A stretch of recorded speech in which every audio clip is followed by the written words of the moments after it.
I'm pretty sure that I could do better than that, and I don't even know what I'm doing.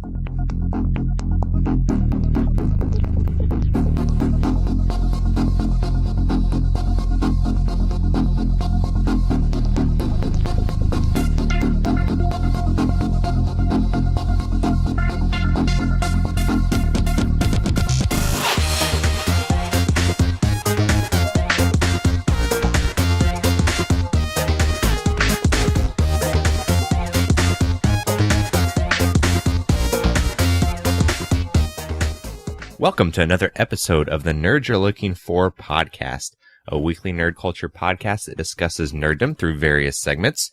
You can find us at thenerdspodcast.com and can follow us on Instagram and Twitter through our handle at thenerdspodcast. If you'd like to reach us directly, including sending us suggestions for our nerd favorite segment, you can email us at thenerdsyou'relooking4@gmail.com.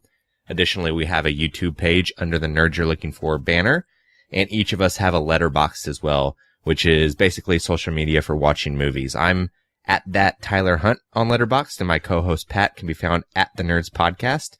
With all of that being said, and without further ado, alongside me, as always, is my co-host, Pat Attack. How's it going, bro? I'm good, and before we get started, I just want to stop and applaud you, literally, for that awesome intro. That was awesome. You wrote that down, though, right? Oh, yeah. It's amazing what you can do whenever you actually pre-plan something. So yeah, for sure. So how's it been, man? It has been a week. It's been, we talked last week about how I was on vacation, and anytime you come back to work after being gone for a week, it's kind of like a mountain of stuff that you have to climb back over to get caught up. But besides just being super busy with that, I mean, it's been a great week. I don't want to spoil what we're into, but obviously we kicked off Shocktober this week, so it's been a fun week of watching horror movies, getting ready for Halloween. Yeah, for sure. And I always, growing up, I never understood that.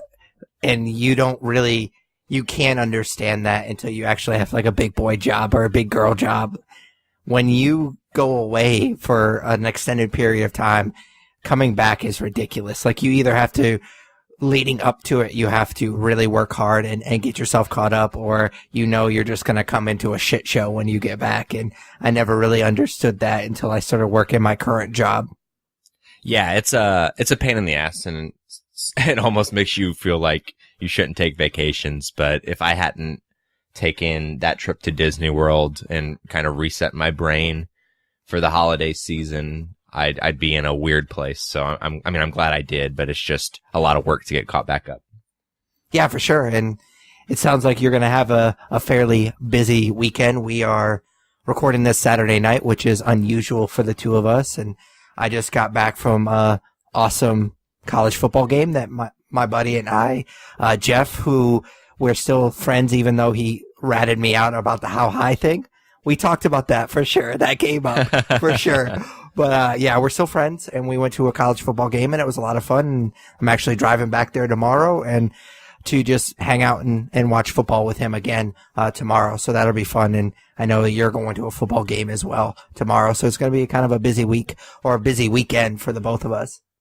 Yeah, a lot of football, which I know we talk about it on the podcast periodically, and we don't bring it up a lot because obviously I wouldn't call football as being part of nerd culture by any means, but it's something that we're both into. So it's kind of cool that we both got to go to a game this weekend, although you got to go see a team you like, and I'm going to go see the Browns and the Ravens play, which I could give two shits about, but it'd be cool to go see the stadium and actually see a game in downtown Cleveland. So yeah, for sure. So if this is your first episode, we like to start off the episode by checking in with each other. We call it What We're Into. It's going to be a little bit different this month. This is actually kind of a last minute change that Tyler came up with, and I thought it was a fantastic idea. So if you like it, awesome. That we like that you guys like, kind of tweaks that we put on these segments every once in a while. But if you hate it, you could tweet at him at that Tyler Hunt. But basically what we're going to do is last episode, we did a Shocktober preview. And obviously for our main topic, we just kind of talked about what we're looking forward to and kind of what we had planned for Shocktober, which we're starting this, or we did start this past week. And so Tyler thought it would be kind of fun if each week of October, each episode that we do in October, we recap this past week of Shocktober viewings. And I thought that was a really good idea. So we are going to be doing that. So again, if you hate this idea, tweet at Tyler at that Tyler Hunt. But so what'd you read this week? Or not read, watch this week? So this is October 6th that we're recording this, and I did watch my movie for today. So I've watched 6 movies this month so far, all horror related. And it's funny, we do the Shocktober preview every year, and I always know that despite my best intentions, I'm going to end up watching a bunch of stuff that I don't plan for, because I think in the moment, sitting down to watch something, I really want to watch something I've never seen before.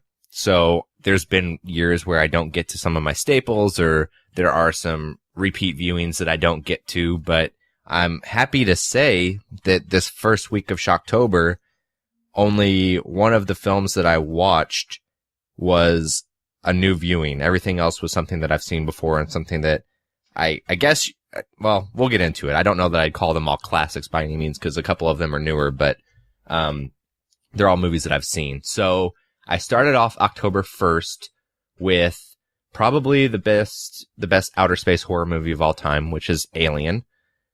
I mean, what am I going to sit here and say about Alien that already hasn't been said? I think that movie is amazing, as do a lot of people. It's just amazing to go back and watch that movie. I mean, obviously it came out in the late 70s, right around Star Wars actually, and the way it holds up is really, really impressive to me. Like I mean, there are some really tense moments in that movie still. I mean, sure, when the chest burster comes out and it scatters across the floor, I mean, that's kind of cheesy now, and that doesn't necessarily hold up. And to be honest, it didn't hold up the first time I watched this movie in high school. But besides that, there's a lot of great stuff in that movie. And obviously, I kicked Shocktober off with a bang by watching it. It's disappointing what happened with that franchise. I really wish that Neil Blomkamp would have got to make his Alien sequel movie that he was working on at one point, with Sigourney Weaver coming back. And I think even Bill Paxton might have been involved at one point before he unfortunately passed away. But instead, the most recent Alien movie we got was Alien Covenant, which, I mean, you can go back and listen to our review. I think we were both pretty lukewarm on it. So I think that'd probably be the end of the Alien franchise for me this Shocktober. I don't know if I'll continue with Aliens or not, because I consider Aliens more of an action movie than a horror movie, but I don't know. We'll just play it day by day, I think. The second movie I watched this week, October 2nd, was Cabin in the Woods, which I don't think I actually watched last year, which it's over the last few years become pretty much a staple for me, because I think that movie's amazing. But I haven't seen it in probably 2 years, so it was refreshing to watch that. I'll be honest, I don't want to say it doesn't hold up as well as it had, but there were a couple parts in the movie where I found myself rolling my eyes a little bit. I think some of the performances aren't fantastic, but I mean, overall, that movie, by the time it's over, I think is pretty genius. And just sitting there, and especially watching that third act of that film, I mean, they took some weird chances on that movie. Like, people could have hated that movie, especially the end of it. And, I mean, it's however many years old now. I don't think that it's considered spoilers at this point, but like having like this weird sacrificial thing to like these ancient gods, and having like this big ancient god destroy the earth at the end of the movie, like that's some pretty trippy shit. And people could have kind of revolted against that movie, and instead everyone embraced it and saw it for the satire it is. And that's awesome, because it's a great movie. October 3rd, I went a little bit more family friendly, and I watched Hocus Pocus, which is also a staple of mine. I think that movie came out in 1993 when I was 4 years old. So it's a movie that holds a special place in my heart from childhood. I remember that movie legitimately scared me a little bit when I was really young. Like the zombie guy, I think his name is Billy. He's pretty creepy looking. He's actually played by Doug Jones, who played the creature in Shape of Water, and he's been in a lot of Guillermo del Toro's stuff. But all that aside, I mean, that's a classic as well. I don't really have much more to say about it. I mean, it's a family-friendly movie, but I always like those type of horror movies that take place in the suburbs and those type of things. And typically you get like a slasher movie, or it kind of reminds me of Fright Night. Like Fright Night kind of takes place in the suburbs, but I like the idea of these three kids versus these witches and the parents being under a spell and all that kind of stuff. Like, I think that it's a really well-crafted movie. And it, at Disney World, when I went a couple weeks ago, they had like the Halloween stuff up, and Hocus Pocus plays a pretty big part in what they're doing with all of that. So it just kind of made me want to rewatch the movie. So, I mean, that was a fine viewing. The next day I watched Happy Death Day, which I hadn't seen since theaters last year, actually.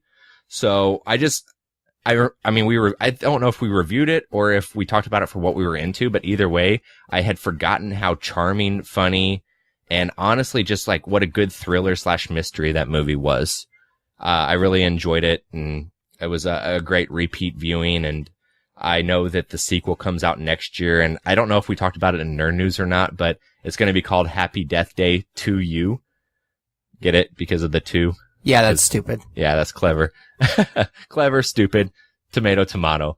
But, I mean, I'm being sarcastic. That's not really a great title, but I hope that they can capture lightning in a bottle twice, because that was obviously a surprise. I think both of us went into that movie thinking it was going to be pretty dumb, and we're surprised at how good it is. I'm pretty sure it's fresh on Rotten Tomatoes as well.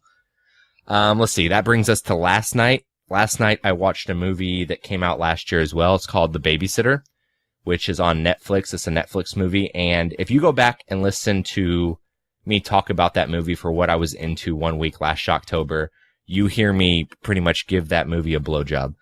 And I think I even go as far as to say is that's going to be a staple for me going forward. And I watched it last night, and it does not hold up as well as it did in that first viewing. I don't know what was going on with me the night I watched it. I still think it's a fine movie, and I still think that it's clever and it's funny, and I like the idea of this babysitter, worshiping the devil and all this kind of other stuff that goes on with it. It kind of it's in the same vein as Hocus Pocus, in that it's like this kid in the suburbs versus like this evil demonic force, which I like, but the acting is really not good. And I remembered it being better, and it's supposed to be cheesy and it's supposed to be humorous, but some of it's kind of cringeworthy at this point. So if you go back and you listen to that episode, I'd like to retcon a little bit, and it's not going to be a movie I watch every year. Like, is it a movie I'll watch time to time? For sure. But it's not as good as I remember it being by any means. And then, the last movie for my Shocktober week 1 recap is the movie I watched this morning. And that is called Tragedy Girls, which is on Hulu now. I don't know if it had a theatrical run or not, but it's good. I had heard good things. It also came out in 2017. It follows these two girls played by Brianna Hildebrand, who plays Negasonic Teenage Warhead, or whatever her name is, in Deadpool, and then Alexandra Shipp, who plays Storm in X-Men Apocalypse, and she's playing Storm also in X-Men Dark Phoenix. So these two girls basically are obsessed with death, and they have these social media accounts, and they follow serial killers, and they're trying to basically work shit up in their small town because they're bored and they live in this boring small town, and they're trying to cement their legacy as modern horror legends, essentially. And it's pretty good, actually. It's really campy, and there's a lot of satire in it, and the comedy in this movie is really dark, especially given that this is dealing with like high school violence and high school kids are dying, and that's kind of a little cringeworthy given like the recent school shootings this year and stuff. Like, I don't know if it plays as well as maybe it played last year, but if you kind of take the political side out of it and look at it as just like a slasher movie, it's pretty dark, but it's funny. It's good stuff. I think that the two actresses I mentioned gave really good performances, and I'm excited to see what they continue to do with their careers, but it's hard to get too much more into it without spoiling. But it's a cool take on like the slasher genre, and it kind of gives that genre a boost that maybe it hasn't had in a while. I think every few years a movie comes out that is kind of satirical of that genre and kind of gives it more life. I think about movies like Behind the Mask that kind of did that as well. And I just really like this movie a lot. So I'd recommend it if you're still planning out your Shocktober this month as a viewing. It's like 98 minutes. It's nothing crazy. And I think that it's a lot of fun. So that is my week 1 Shocktober. I think that this is probably the first year in a couple years where I actually watched a movie a day and didn't like get ahead or fall behind. So off to a good start, I'd say. Yeah, so when we did the episode last week, like I had a lot of stuff prepared and it didn't seem like you had as much prepared, but you actually followed through on the film a day, and I actually did not, at least for week 1.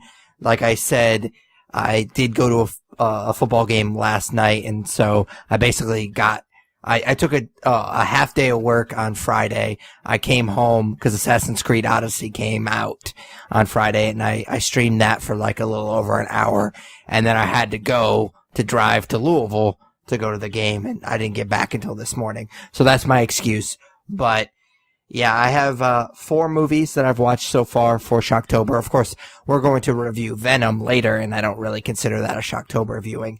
I haven't watched my Shocktober viewing for today, but of course I plan on it later on after we're done recording. So I only have 4 so far. I decided to start off Shocktober with The Witch, which is a movie that I'm pretty sure we reviewed, either that or we talked about it for what we're into. It's kind of hard to tell which ones we reviewed and which ones we just talked about for what we're into, but I know we had a pretty in-depth discussion about The Witch when it came out, I think last year, maybe 2 years ago, and I didn't love it like a lot of people loved it.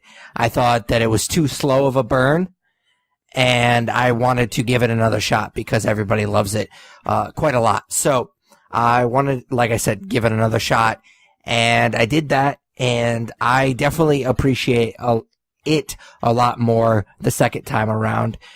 I kind of trashed it a little bit when we talked about it being too slow of a burn, and I honestly, it still definitely is that, but I think I didn't give it as much credit as maybe it deserved. Like, there's more going on with this movie than I think I originally thought, and maybe that was a case of me going into it thinking it was gonna, like, rock my world because it was getting a ridiculous good reviews when it first came out, and I just really wanted it to be my next favorite horror movie, and we've talked about that before, like, when you go into something with super high expectations and wanting it to be the next thing that you're obsessed with, usually that doesn't turn out well. Even if it's a really good movie, it still has to really just be amazing to live up to those expectations. So unfortunately, The Witch, at least the first time around, did not live up to that expectation. So I'm glad that I rewatched it because I definitely do have a better appreciation for it now.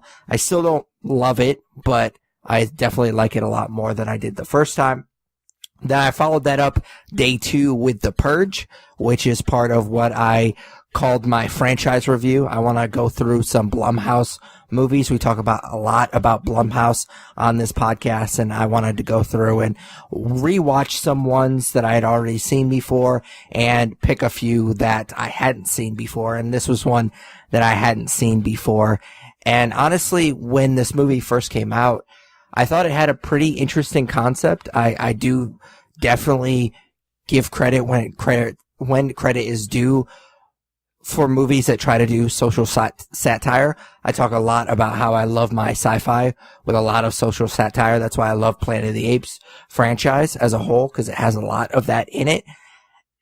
Unfortunately, with this movie, it didn't get a ton of great reviews when it first came out, so I kind of just let it slip through the cracks. And then I finally got around to it this Shocktober, and it feels like it tried to play it safe. And I never really bought into it because of that. So with the social satire, like, it has a cool concept. I think it could have done a lot with that concept, but it never chose to go as far as I wanted it to with the concept. So that was disappointing. It was basically just an excuse to get these people in this house and kind of trap them in this house. And that was disappointing. And then, of course, you have the slasher, strangers, you're next kind of feel to it. And that felt safe. Like they were playing that kind of safe. Even when the guys get in the house, the shit really doesn't hit the fan all that much. And then they have a bit of a twist that kind of sets off the third act, I guess. And I kind of saw it coming. So even that didn't really surprise me all that much. So all in all, I was pretty disappointed with The Purge, and I will not be watching any of the other Purge movies.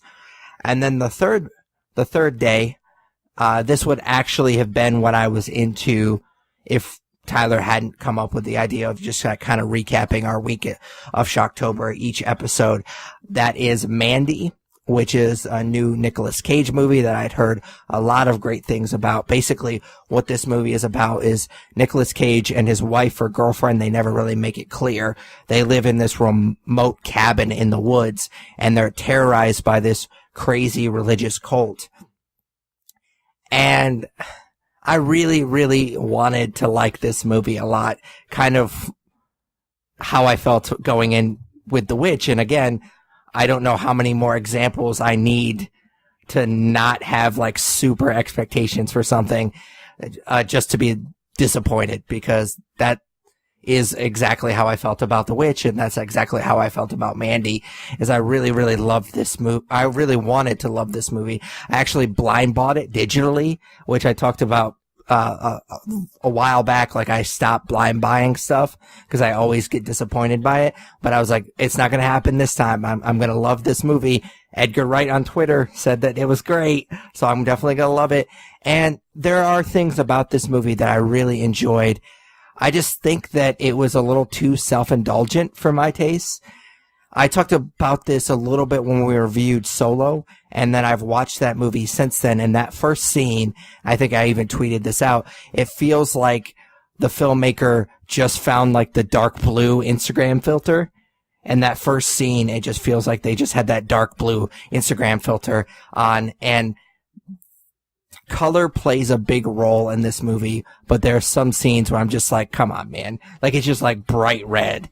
It's just, they shot the film and they just put that Instagram filter on there. And music plays a huge role, which is awesome. I love when that happens, but sometimes it overpowers. It's just too much. It overpowers what's happening on the screen. So that was definitely disappointing. I will say that this is probably the best performance I've seen Nicolas Cage give in a long time, but that's mostly because he's not really asked to act a ton in this movie. There are a couple of scenes where they let him go full Nicolas Cage, and he's just the overactor supreme, and it's really, it's spectacularly bad sometimes when you let him go full Nicolas Cage. He has quite the set of crazy eyes on him, and it freaks me out every time. So there was a couple of scenes where they let him do that, and that was disappointing. But for the most part, this is a really solid movie, but I wanted it to be top 10 this year. And again, I should just not go into movies thinking they're going to crack my top 10, because ultimately, I think most times I'm disappointed because of that. And then the only other Shocktober movie I've seen, I saw it on October 4th, was Murder Party, which I also wanted to really like this movie. It's been out for a while. The reason I really wanted to watch it was because it's made by one of my favorite filmmakers, a guy named Jeremy Saulnier, who made Blue Ruin and Green Room, which I loved Green Room. I love Blue Ruin as well. And I've been looking for this movie for a long time. It's a super, super indie movie. Hadn't heard of it until I watched Blue Ruin. I was like, man, I need to see this guy, this other film. And I couldn't find it anywhere, and I didn't want to blind buy it. So I was like, eventually I'll be able to go see it. And he actually has a Netflix exclusive movie that just came out called Hold the Dark. And so I'm assuming because he has that deal with Netflix, he also put Murder Party out on Netflix as well. So I was pretty excited to check it out. Unfortunately, my expectations weren't super high, but I had an expectation of what I thought this movie was going to be, and it wasn't that, because Blue Ruin and Green Room are super, super intense. I thought this movie was going to be super intense, and it was actually more like a James Gunn dark comedy slasher type of movie. And it was good. Like, it was funny. It was enjoyable, but it wasn't what I wanted it to be. It wasn't what I expected it to be. And so I just didn't enjoy it as much as I thought I was going to. I think if you're listening to this episode and you're interested in this movie, I definitely would go into it thinking that you're going to watch a dark comedy. It does have some horror slasher aspects to it, but it's more of a dark comedy. And I think if you go into it with that mindset, you'll definitely enjoy it. It's not a bad movie by any means. It feels weird seeing Murder Party and then seeing Blue Ruin and then seeing Green Room. It doesn't even feel like it's made by the same person, because there's almost no comedy in the other two movies, and most of this is kind of a comedy. And it's actually really funny too. So like I said, I think that if you go into this movie with the expectation of having a dark comedy, I think you'll enjoy it. Yeah, that's interesting. Like, I think that that's a movie that I could see myself watching this Shocktober. Mandy was on my radar, though, and I don't know. I watched the trailer for Mandy, and I didn't think it looked amazing, but I heard such good things, especially coming out of some film festivals this year, that I thought I'd probably give it a shot, but your review makes me hesitant. So I don't know. We'll see on that one. I just feel like Mandy is every pretentious film student's favorite movie this year. Interesting. Just because the Instagram filters. Yeah, I just felt like it thought it was more important than it really is. And when the shit hits the fan, and I probably went way too negative on Mandy, because when the shit hits the fan, it's a really fun, just like intense slasher type of movie. Like, it gets really intense in the third act, but it definitely thinks that it's more important than it really is. Gotcha. Yeah, I don't know. I don't know if I'll be watching that one or not. We'll see how Shocktober plays out. For sure. So our next segment is just plainly called Comics. Tyler and I read a ton of comics, maybe not so much this month because we'll be busy watching horror movies, but we definitely read at least one for the episode. So what'd you read this week? I read a new ongoing series from Image called Blackbird. So this is issue 1. It's written by Sam Humphries and illustrated by Jen Bartel. I'll be honest, it was kind of what you said. I mean, a lot of my free time has been spent trying to stay up with Shocktober, so I had to kind of find something last minute to read for the podcast, and I really wanted to keep up the horror theme this week and read a horror comic, and unfortunately I couldn't really find anything that sounded good, so I ended up going with this one instead. And to give you a little background on Blackbird, it basically focuses on the main character, whose name is Nina Rodriguez. And basically a decade prior to when this story is taking place, Nina had a premonition about a huge earthquake. And when it actually happened, a giant magical tiger-like creature emerged from under the surface of the earth. But this other magical being appeared and wiped the memory from everyone else except for her about this magical tiger or whatever. So now she's basically the only person in LA that's positive that there's like this secret magical world below Los Angeles. But of course no one believes her because they have their minds wiped. And basically in the decade since this happened, she's grown into this mess. She lives with her sister. She works as a bartender, and not that that makes you a mess, but they very much paint a picture that she doesn't have her life together and she's addicted to pills. And basically she's longed for an escape from our reality. And at one point she does this whole monologue about how she's tired and just wants out. And towards the end of the book, as you can maybe imagine, the magic world kind of seeps back into our world, and Nina is left to determine how she can go to this place now that she's discovered that she's right and she's not crazy. So if you can't tell by that synopsis of the first issue, this is the worst comic I've read in quite a long time. I mean, I probably lost you at magical tiger creature. Oh yeah, I was sleeping with my eyes open. It's obvious that with this being an ongoing series that there's a lot of ambition with this fantasy world that the creators are forming, but nothing about this book is cohesive. We never really get a real feel for Nina and what drives her, and her obsession with magic is nonsensical. Also, this book does absolutely nothing to make you root for this character. She's kind of a piece of shit at times. And one of the most important things for a first issue, in my opinion, and I think we've talked about it before on the podcast, is that you need to make the audience care about your story so that they can continue with issue 2. But this book comes nowhere near hitting that mark. This is an ongoing story, like I said, and you have a lot of time to tell this story, but there's no basic framework to this first issue that even remotely explains what's going on. Like this magical world is talked about and you see things, but there are no rules. There's no structure to it. It's just, I mean, the best word I can think of for this comic is a word that I already threw out there, but it's nonsensical.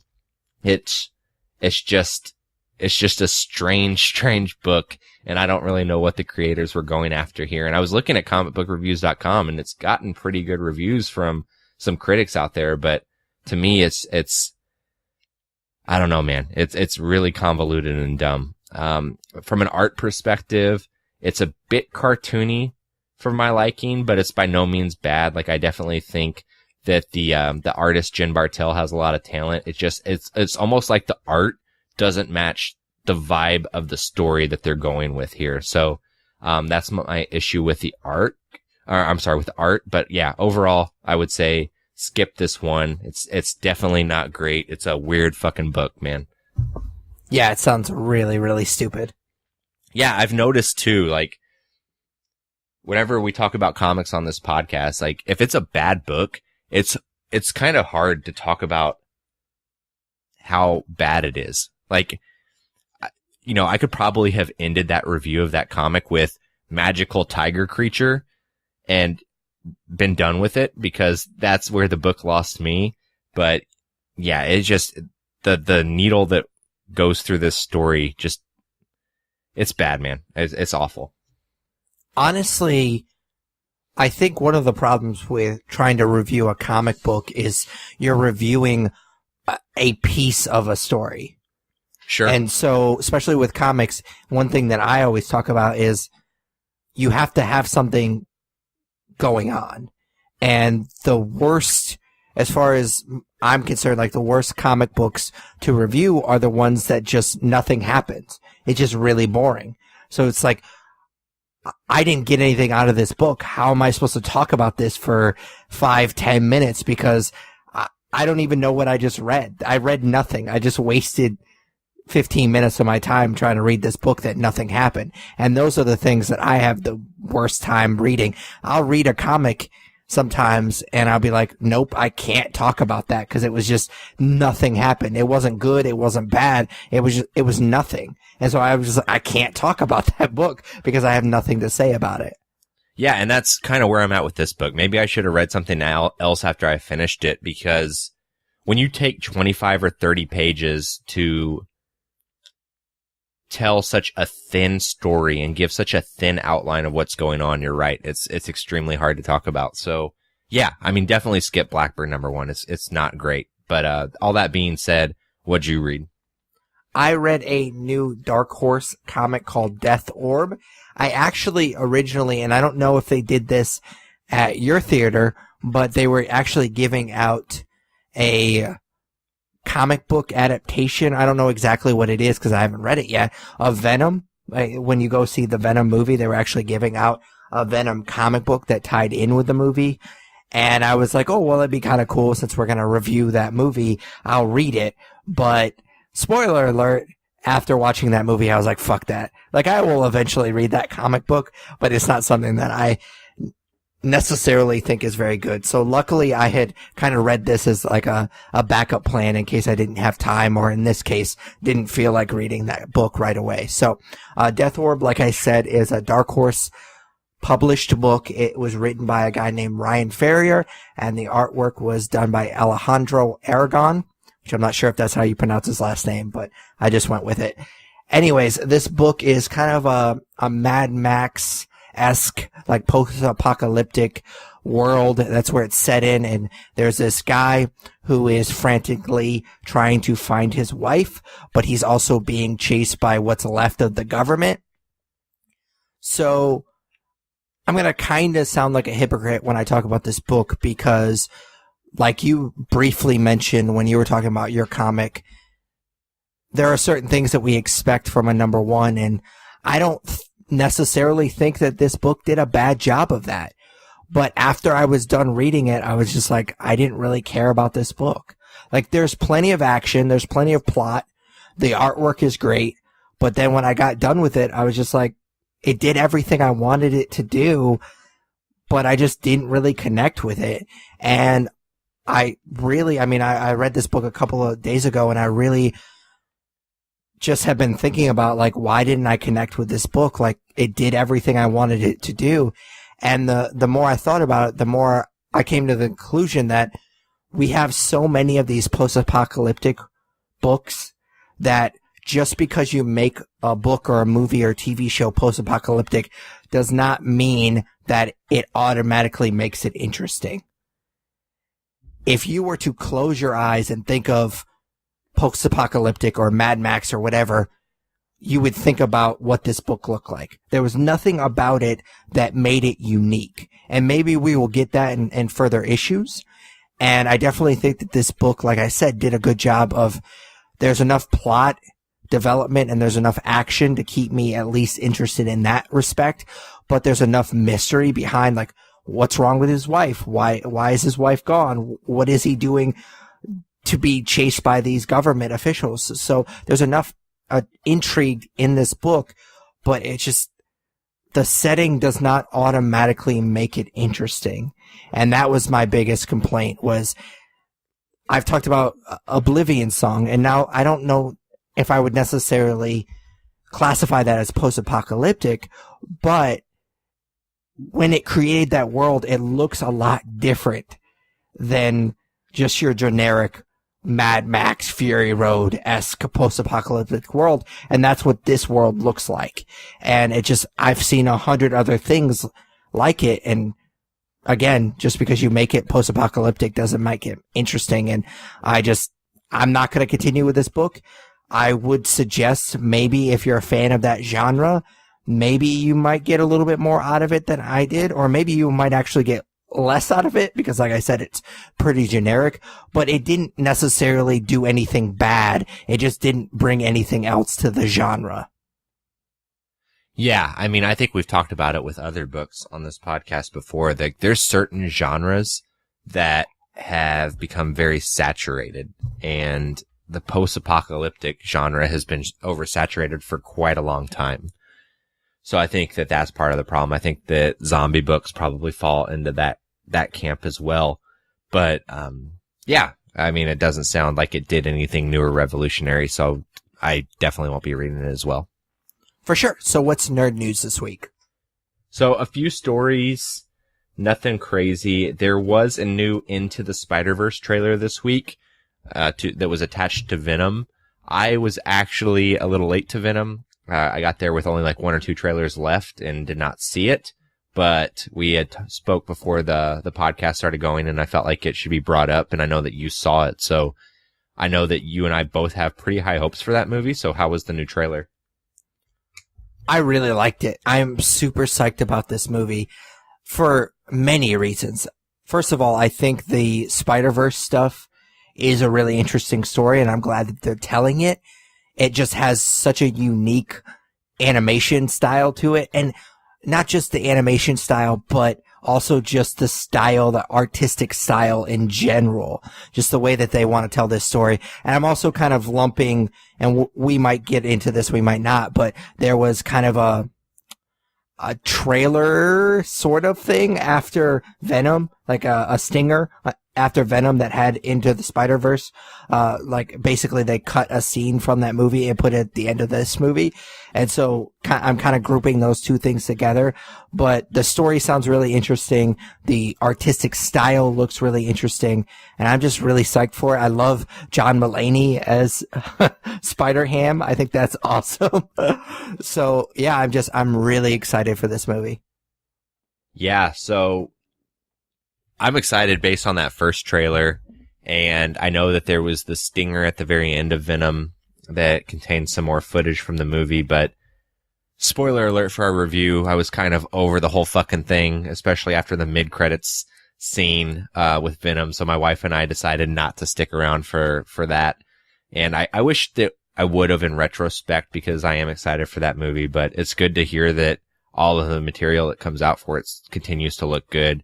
I mean, Sony needs a win here, and hopefully that movie can be the win for them. For sure. Let's see. The next story I have is that we got some information about Jon Favreau's Star Wars TV show that's going to be on the Disney streaming app. I don't think it has a release date yet, but I think they're aiming for the Disney streaming app to be available next year. So I don't know if this would be ready for that, but I'd assume that it would come out in 2020 at the latest. But the show is going to be called The Mandalorian, which of course is a tie-in to Jango and Boba Fett. They're both considered Mandalorians, but this does not follow either of them. At least that's what they've said. There was a picture released as well.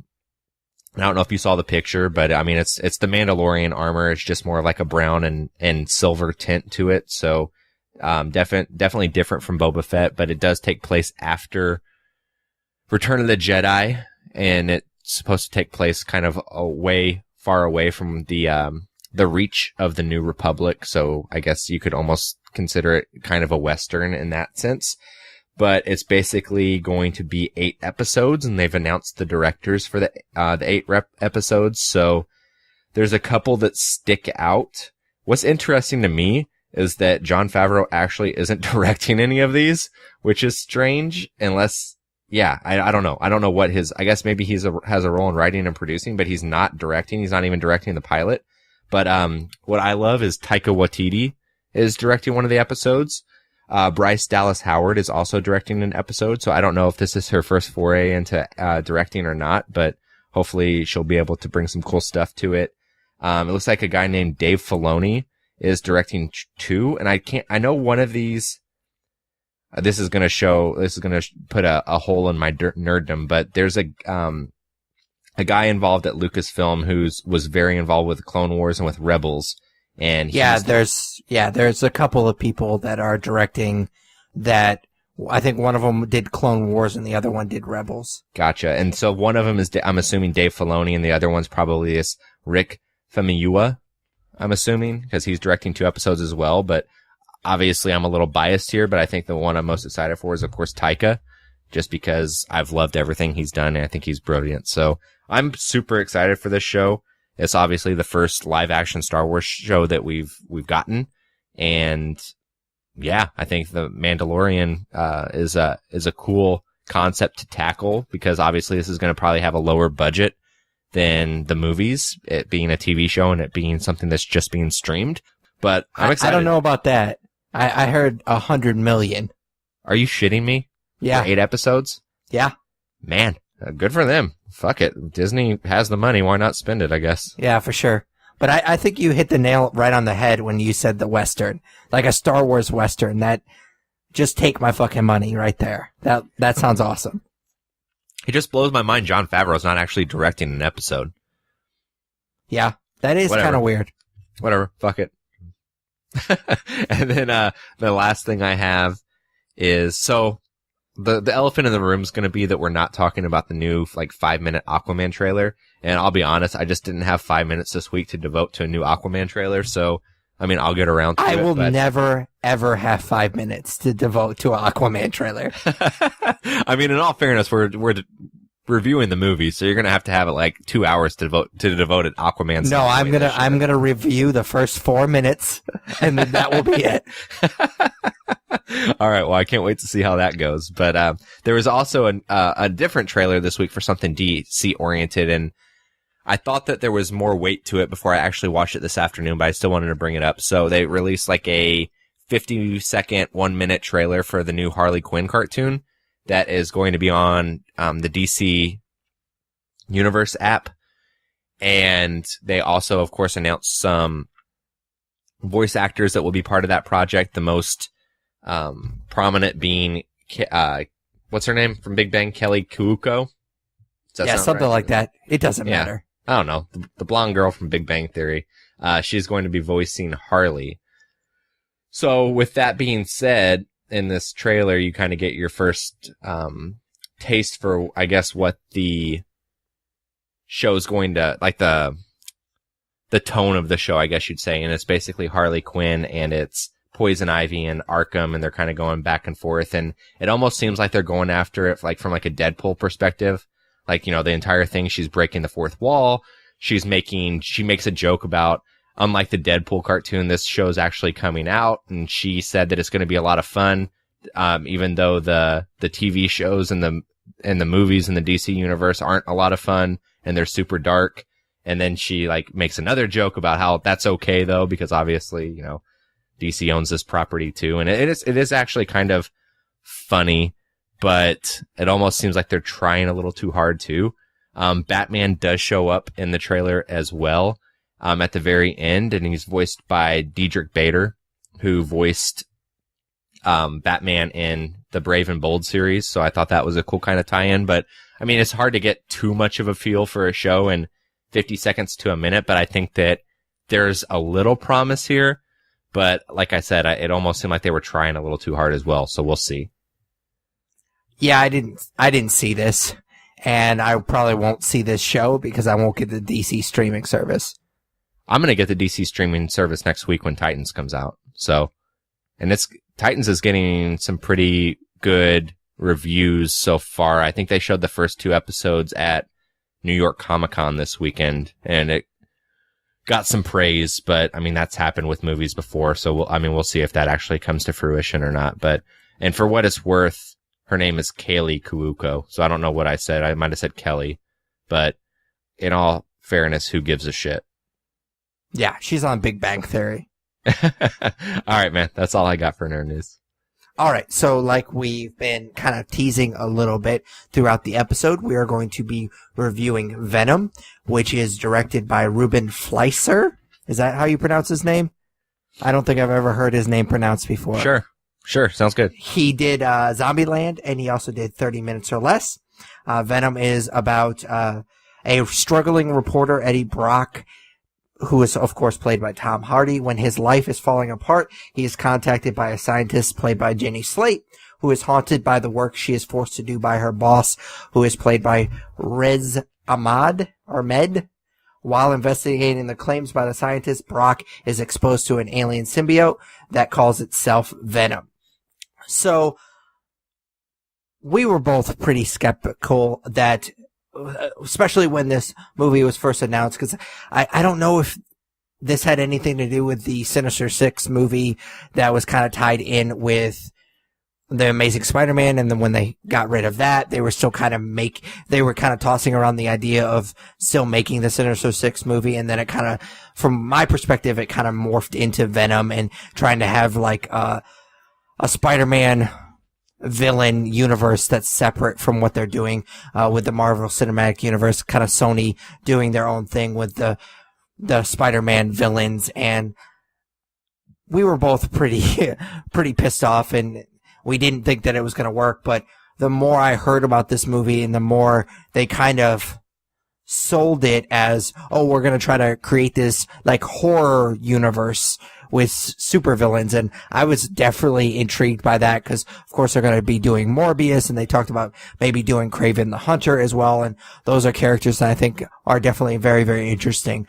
So I was definitely interested in this movie, and that's why I picked it for my Rotten Tomatoes film draft, which obviously is not working out for me, even if Spider-Man Into the Spider-Verse is fucking spectacular like I think it's going to be. It's not going to save me this year because I've had the Predator and now Venom. But yeah, I was sold a good that I don't think we ultimately got. But I was kind of excited for this movie because I thought maybe, just maybe, it was going to be the horror movie that I wanted it to be.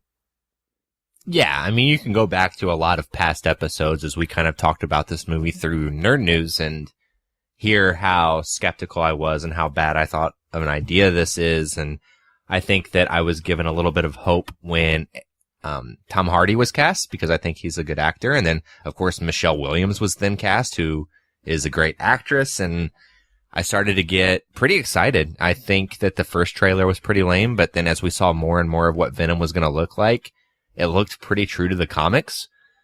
So, I mean, I still stand by my opinion that he's better as a villain, but I was starting to get kind of bought into an anti-hero Venom movie until I saw it, which we're going to get into. So if this is your first episode, when we review anything, we like to break it down into segments, like kind of what we do with the episode as a whole. This first segment is just kind of a general overview. We call it broad strokes. So what'd you feel about Venom? So obviously, this movie is really not good. It is a piece of shit, even. It is a turd. Would you say it's a turd in the wind? Oh, you God just damn gonna it. say that? Yeah, I was going to say that. Oh, that's why we're friends. But, no, it's really bad. So like I just said, I mean, going into it, I was getting excited, but I had some reservations. So it's not like I had my hopes up for this movie. And even despite that, it doesn't turn out well at all. In the modern age of superhero movies and the films that we get, you have to be a lot better than this because the competition is so good. And this movie is the definition of a dud. If there's one word that comes to mind as we kind of get into the different aspects of our review that we typically do, it's sloppy. And I think I'll probably use that word quite a bit as we get going. Yes, and yes, and yes. All of the things that you just said. So, it's kind of funny. This is going to be a weird association, but I kept thinking while I was watching this movie of that stupid hold my beer meme, because I talked a lot when we reviewed The Predator about how if you think about that movie for like 3 seconds, it's the dumbest movie you've ever seen. But I thought it was really fun. And I forgave a lot of the problems with that movie because I thought it was so fun.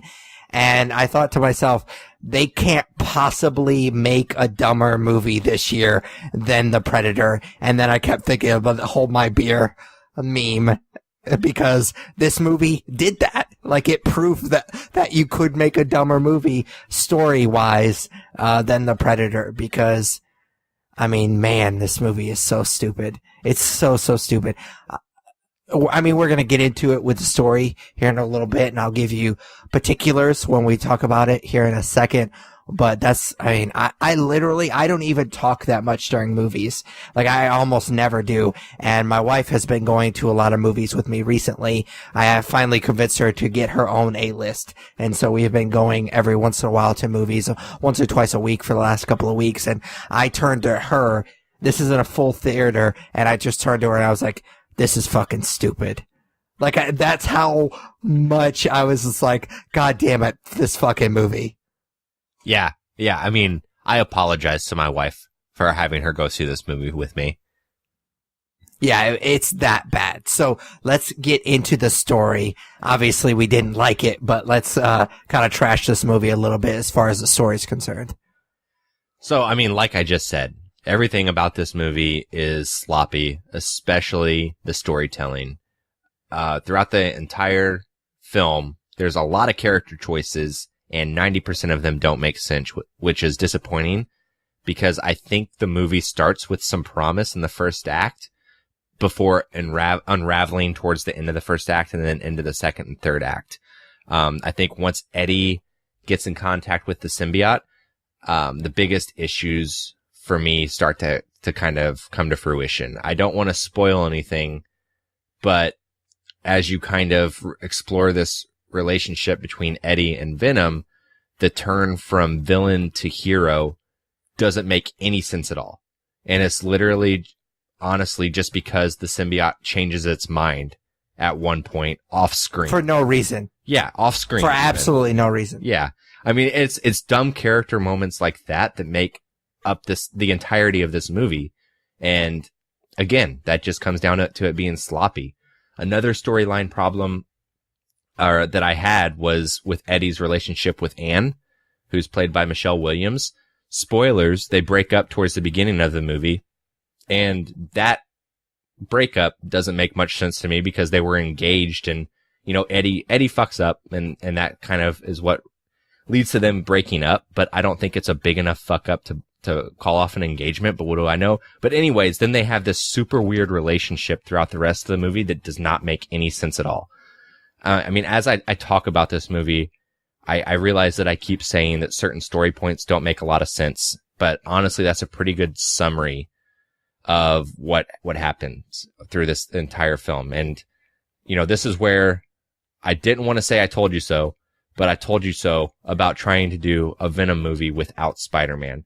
The Spider-Man relationship is what adds an emotional weight to the Venom story and the Venom character. And again, I don't think Venom as an anti-hero works, especially the way they do it in this movie, because like we just said, like the character choice to be a hero and save the planet doesn't make any sense. So I think this is a place where Sony needs to take a step back and reevaluate what exactly they're doing with these Spider-Man side characters. Because at the end of the day, like, Spider-Man has a great rogues gallery and has a great universe of characters, but the problem is they don't work without him. And this movie is the pinnacle of showing that. So you mentioned that them breaking up is kind of it's a very dumb reason to break up. And I agree with you, but I take it one step further. I think that doesn't make any fucking sense, because if she's with that guy, she knows that guy. And I'm trying to be vague not to spoil what happens, but basically he's an investigative reporter and he's asked to do this fluff piece, and he figures out there's this story. Now, how he figures it out is shady as fuck, and it involves her, but at the same time, it's like, you know who you have as a partner, and you know that if he finds something like that and he's asked to do this fluff piece, he's not going to do it. And you have to respect that, because it has to be one of the things that you value in that person. And it just doesn't make any sense as a character why she would then break up with him. Now, again, shady as fuck how he does it, and that might be the excuse that they're using. But at the same time, I rolled my eyes. I was like, this isn't gonna work for me. Like this, I pretty much already had a feeling this movie wasn't gonna do it for me. And mostly, not just that, but the fact that it felt like they knew that they needed to take everything away from Eddie. Like, so he starts off in the movie, first of all, not in New York, in San Francisco, which, of course, is just trying to distance themselves from Spider-Man. They didn't want Spider-Man in this movie, and they needed a reason for him to be away from Spider-Man, so they gave him some bullshit reason why he got kicked off the other newspaper that he was in. So that was definitely disappointing, but it felt like they thought that they needed a reason to take everything away from Eddie, to make him this broken man, and it just felt really rushed. And so I just kind of rolled my eyes when it happened. I was like, okay, well, this is just an excuse for you to give him artificial character development. Take everything away from him so we feel sympathetic for him. Well, that only works if it feels genuine, and it never felt genuine. And I also need to know why the bad guy is doing what he's doing. And just because there's global warming does not mean that that's an excuse for every fucking thing. It was the excuse in The Predator, and it was stupid then, and it's still stupid now. And the thing that you mentioned about Venom becoming buddies with Eddie, that felt forced because, like you said, it was kind of off screen, and it was just like all of a sudden they were like, oh, we need them to be buddies and they need to be on the same side. So, okay, we're just going to have him say this little thing and we're going to move on. It never felt right.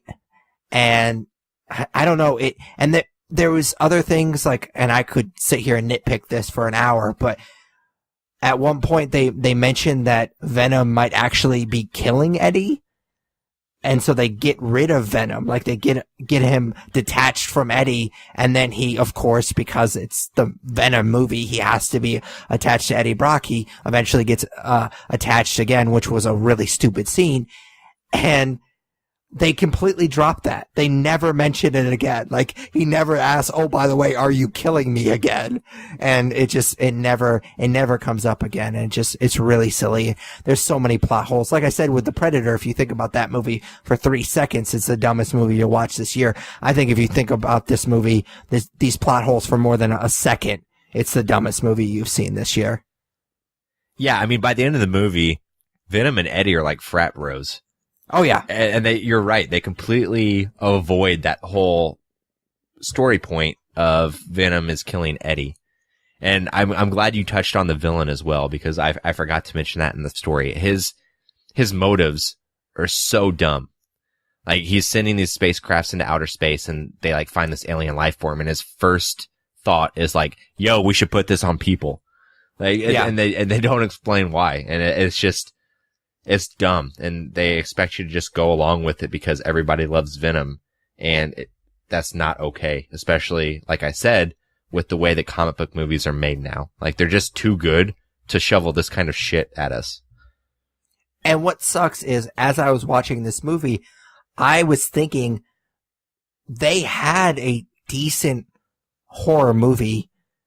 Like, there was pieces there that I felt like they could have done what I wanted them to do anyways. Like, Eddie in his apartment when he first gets Venom, like, he's really struggling with it, and he kind of acts like schizophrenic, and it actually kind of works. Like, it's one of the few moments that I felt like actually worked in this movie, and I was like, I want to see that movie. And maybe, I know that Tom Hardy has said in interviews that they cut most of his favorite parts from this movie, and maybe that's some of the stuff that they cut, and that's disappointing. But yeah, I wanted to see more of that, which ultimately is why I was super disappointed, because again, I feel like I was sold a bill of goods that I never got. Yeah, no, I agree.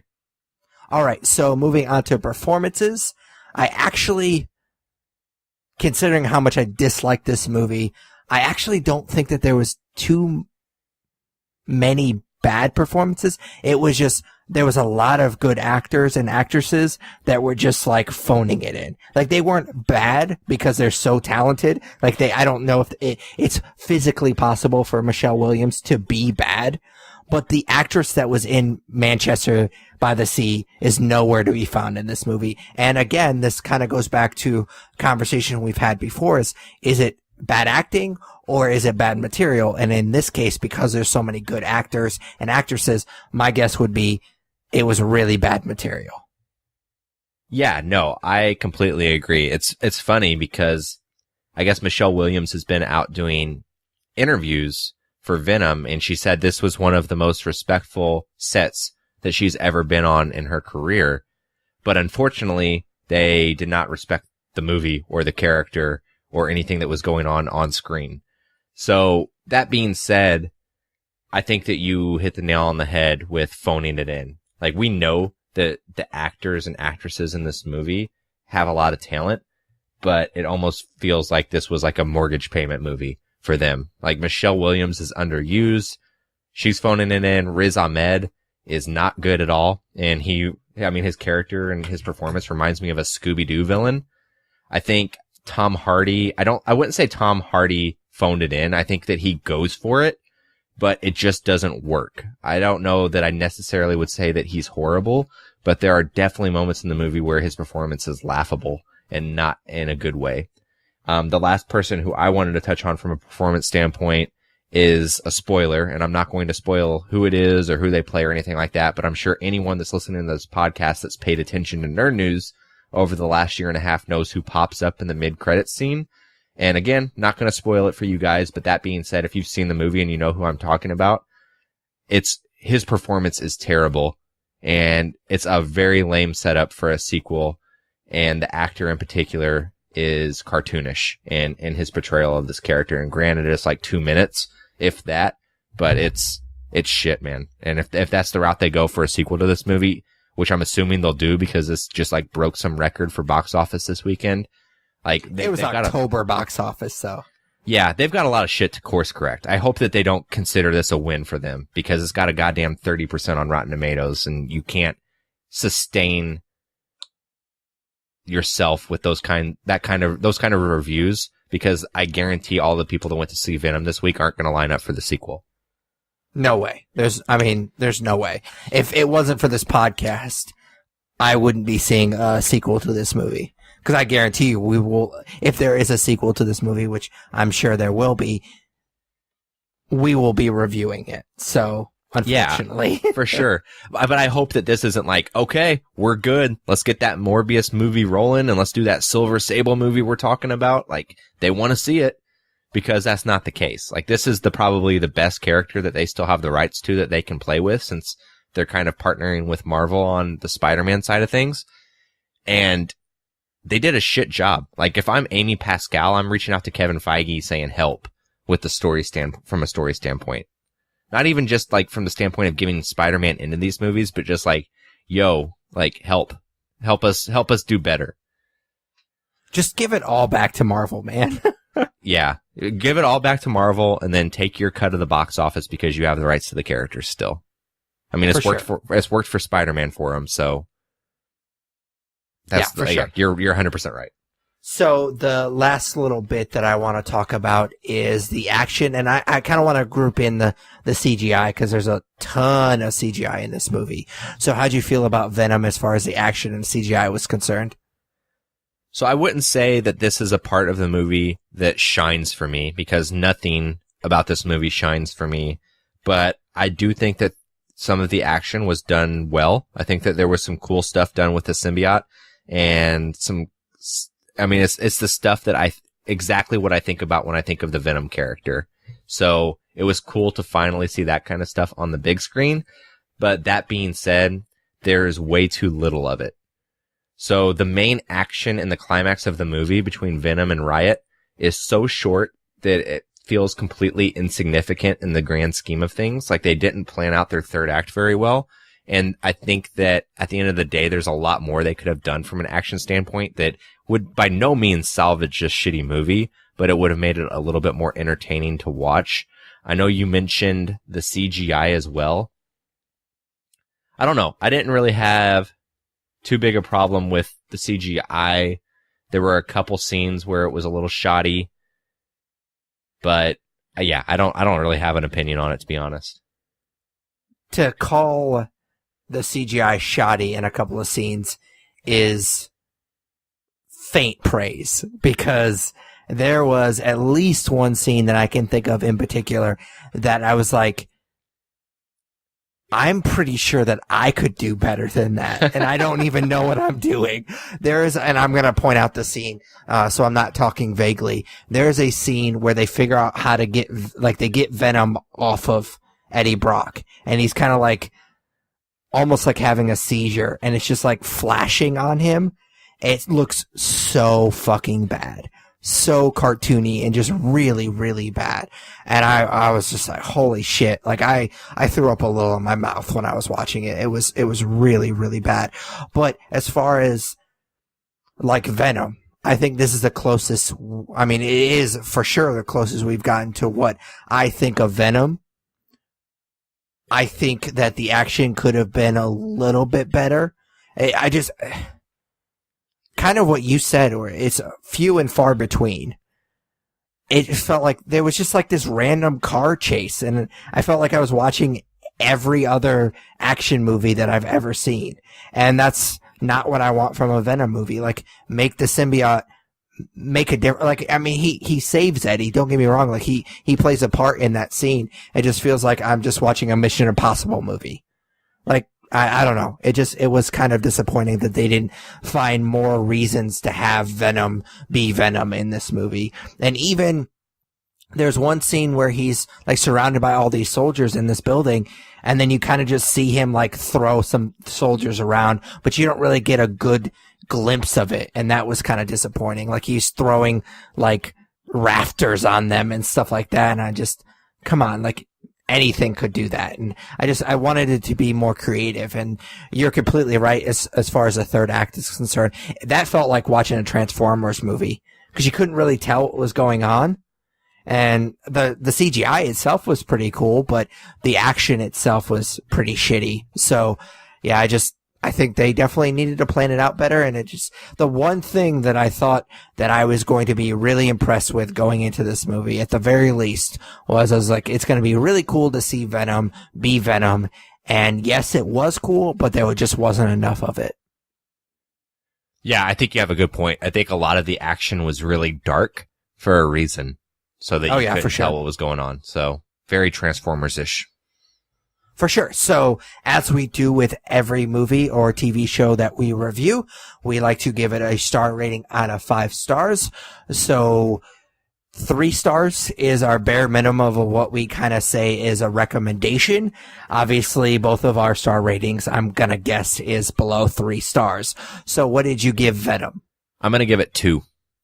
I'm going to give it 1.5. So wow. not a good movie. I don't remember the last time I gave something below a 2, but I really dislike this movie quite a lot. And I know I probably am talking out of both sides of my mouth because The Predator is probably just as bad as this movie. But at least I had fucking fun during watching The Predator. I did not have fun watching Venom. Yeah, I was going to say that you were a lot more forgiving of The Predator than this movie, so. And maybe it's just because I don't expect a ton from the Predator franchise to begin with. Like, they have 2 good movies out of that entire franchise. And I don't know. I didn't expect too much going into that movie. And yeah, it's stupid, but at least it's stupid, but also fun. Okay, cool. So you ready for Nerd Favorite? Yeah, what is it this week? Cool. So I'm going to keep it pretty straightforward. If this is your first episode, every week we kind of end the podcast with a segment we call Nerd Favorite, which is where we just take turns each episode asking one another what our favorite blank is. So it's my week, and I just want to know who your favorite Marvel villain is, which is something I don't believe we've done before. One of our early episodes was a top 5 Spider-Man villain countdown, which I would tell you to go listen to it if it wasn't so early in our podcast, because I think that it was something that we had a really good conversation around. But with that being said, I would say my favorite Marvel villain is the Red Skull. Most of the building blocks of the Marvel universe for me, I've said it before, all came from the Amazing. It wasn't called the Amazing Spider-Man. I think it was just called Spider-Man. It was the 90s cartoon. And there were a lot of cool crossover episodes in that show. Like, there was a crossover episode or 2 with the X-Men. And then at certain points, like, the Fantastic Four shows up and Captain America shows up, and they do like a Secret Wars type thing.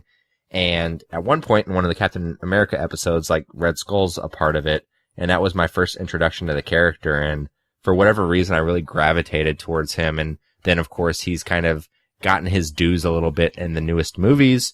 He, spoiler alert, shows up in Infinity War, but of course he is the main antagonist in Captain America, the First Avenger. And for me, it just comes down to him being inherently evil. I mean, he's a fucking Nazi. He's got a mean red skull face. It's just, he's just evil. Like you said, he's a Nazi, but he also just looks really cool. Like, the Red Skull is just really, really cool looking. He actually would be one of probably my top 5 just because how cool he looks. Like, he has a cool backstory, obviously, but just the way he looks just looks so badass. And they do a really good job with him in the MCU. Unfortunately, he's more, even though he was in that Spider-Man cartoon, he's more of a Captain America villain, obviously. And I just never really read Captain America growing up, and I really only know Captain America from the MCU for the most part. And sorry about that. I didn't have a stroke there. I got distracted by one of my wife's texts that showed up on my computer screen. So a little inside baseball there. But I think with the Captain America Red Skull story, like, it's pretty much boils down to inherently good versus inherently evil. I mean, Captain America's a fucking Boy Scout. There's nothing bad about him. And then there's nothing good or redeeming about the Red Skull. So for me, it being that aspect of it, that's why I think that he's such a good villain, is because obviously he's the exact opposite of his hero. So yeah. And then, like you said, I mean, he just looks badass. So that works as well. So I actually went the completely opposite route. I think the more interesting villains are the ones that you can kind of be a little bit sympathetic for. I mean, obviously they still have to be a badass and just be a cool character, and it's going to be kind of weird because you talked about the Spider-Man cartoon, but my biggest influence as far as other than comic books with Spider-Man, was the X-Men cartoon, like just Marvel in general. Like I knew of a lot of these characters from reading Spider-Man comics, but the rest of them I knew from watching the X-Men cartoon. And my favorite villain of Marvel and the X-Men is Magneto, because he has this cool backstory and you can sympathize because of his backstory and because of the way that mutants are treated. You can kind of see his side of the story, which I think is very interesting. Obviously, he takes it to a whole new level, and he is evil. He is a bad guy, but at the same time, you can almost kind of see where he's coming from. And I always think those are the more interesting characters. Now he looks badass as well, and that doesn't hurt. Like he has his cool helmet. He looked awesome in the cartoon. And so that's why I kind of like him. And he does have, even though like his power isn't like really cool, like super sexy, like, oh, I can control metal. Like that's not that sexy if you just say it out loud. But then you have to think there's so many things that are made out of metal. And so there's so many things that you can do. And of course he basically just pwns Wolverine anytime he's around him. And so that's really cool. And the helmet actually serves a purpose. As far as Professor X, like, I just think that he's such a well-crafted character, and he's just such a badass.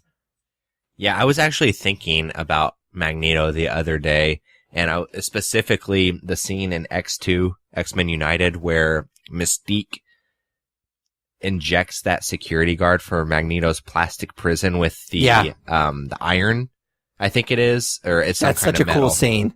Yeah, and he's like, I sense like there's a lot of iron in your blood, and he like pulls it out. Yeah, that whole scene is so cool, and I started to think about it. Like, you know, you mentioned his powers. Being able to control and manipulate metal goes a lot further than you think it would in the comic universe. I mean, he's ripped Wolverine's adamantium skeleton out of his body before, so definitely a cool villain, definitely a good pull. All right, so that is it for episode 210 of the Nerds You're Looking For podcast. As always, we'd appreciate it if you subscribe, rate, review us on iTunes, Stitcher Radio, basically any podcatcher you use, we're on it. I especially appreciate if you rate and review us on iTunes, because if we can get to 200 ratings, we can actually officially apply to be Rotten Tomatoes film critics. Really? I don't know if we talked about that with Nerd News, but that's a thing. They're allowing podcasts, but you have to have, there's a lot of other qualifications, but we meet all of the other qualifications other than we don't have 200 ratings on iTunes. So definitely get to that, nerds, so we can finally be part of Rotten Tomatoes. That'd be really cool.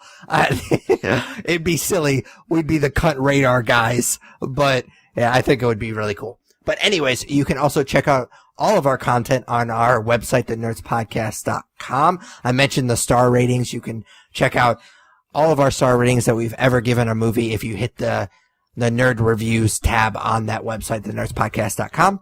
And of course, you can also find our YouTube channel on YouTube or the website, thenerdspodcast.com. Also follow us on Twitter and Instagram. They're both at The Nerds Podcast. Like us on Facebook. Follow us on Google+. Email us at thenerdsyou'relooking4@gmail.com. And vote for us for podcast of the month at podcastland.com. For Patrick Kuhn, Tyler Hunt. we are the Nerds You're Looking For. Take it easy, nerds. Later, guys.